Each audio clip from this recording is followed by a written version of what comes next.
Scientists have found fossils that prove unicorns existed, but they were actually pretty terrifying.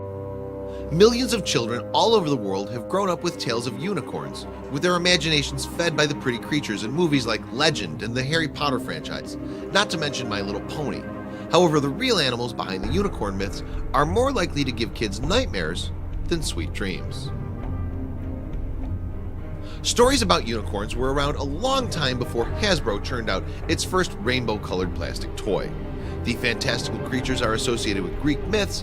However, to the ancient Greeks, they were not considered myths at all, but real live animals from India. These early unicorns were not the graceful creatures we think of today. In fact, Greek historian Ctesias gave us the first account in the 5th century BC and describes them as wild asses with long horns. We hear of them again from Pliny the Elder in the 1st century AD, who says they had the head of a stag, the feet of an elephant, and the tail of a boar, while the rest of the body is like that of a horse. The single-horned magical beast is not only a European myth, but China and Japan both have their own versions of unicorns, the Killin and Kirin respectively.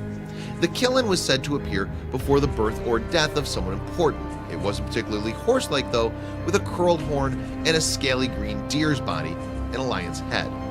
Some people believe the Bible contains references to unicorns, although most scholars say this is actually a mistranslation of the Hebrew word re'em. These creatures are mentioned 9 times in the Bible, where they are symbols of strength, but the word most likely refers to an ancient variety of ox. Strength continued to be one of the attributes assigned to unicorns into the Middle Ages. An Alexandrian merchant and traveler from the 6th century, Cosmas Indicopleostis, passed on Ethiopian accounts of the unicorn being a ferocious beast with its power originating in its horn. Saint Isidore of Seville, who lived in the 7th century, also described the unicorn as a strong animal able to kill elephants by stabbing them in the stomach. During this time, unicorns weren't all mystical horses yet, sometimes still being described as more like asses or goats. In medieval times, many also thought that unicorn horns were composed of a substance called alicorn. They were believed to have magical properties capable of neutralizing poison and curing mental and physical disease. One group to profit especially from this belief were the Vikings, who ran a thriving trade in narwhal horns from the Arctic Ocean, which they sold as unicorn horns. Other real animals that may have inspired the unicorn myth are the oryx, eland, and oryx, and perhaps 2-horned animals that lost a horn through a mutation or a fight. Another possibility is the Indian rhinoceros, and as we'll see, something like a rhinoceros might actually be the origin of the unicorn myth. Then in 1808, a newly discovered species called Elasmotherium was named after Gotthard Fischer von Waldheim, director of the Natural History Museum at Moscow State University. Previously, the Elasmotherium had only been identified by fossils and was believed to have been extinct for 350,000 years. Brandt suspected the Siberian Elasmotherium of being the basis of a Tatar myth about a unicorn with a gigantic horn. However, since the Elasmotherium was thought to have disappeared about 350,000 years ago, no humans would have been around to see them.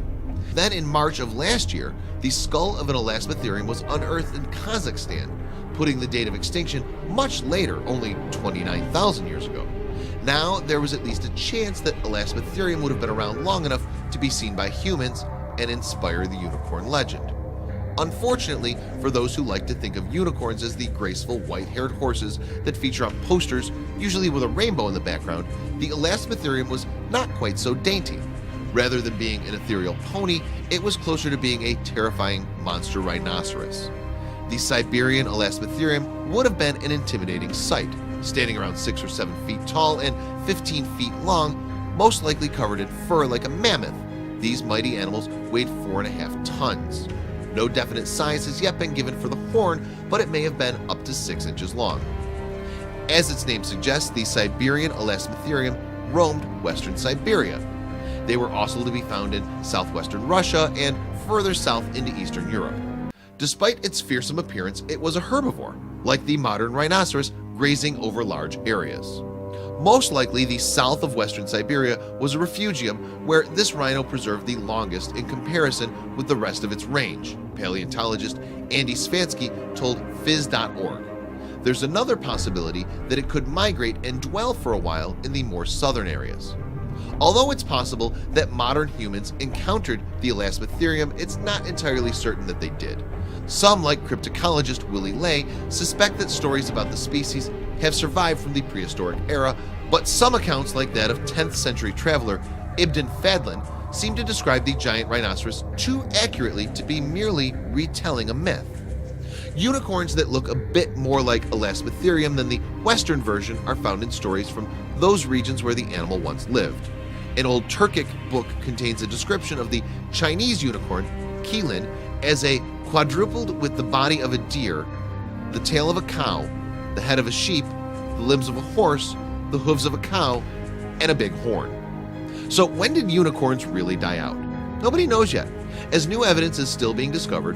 One theory based on a fossilized Siberian Elasmotherium skull is that they died from a meteor impact. Alternatively, they may have been victims of environmental change. Researchers are still working on an answer. 19th century scientists speculated that the Elasmotherium must have had a single horn. The whole analogy with the rhinoceros points with the greatest certainty to the previous existence of a horn, wrote Russian zoologist Alexander Brandt, which, to judge from the size of the blood vessels once encircling the base, must have possessed enormous dimensions.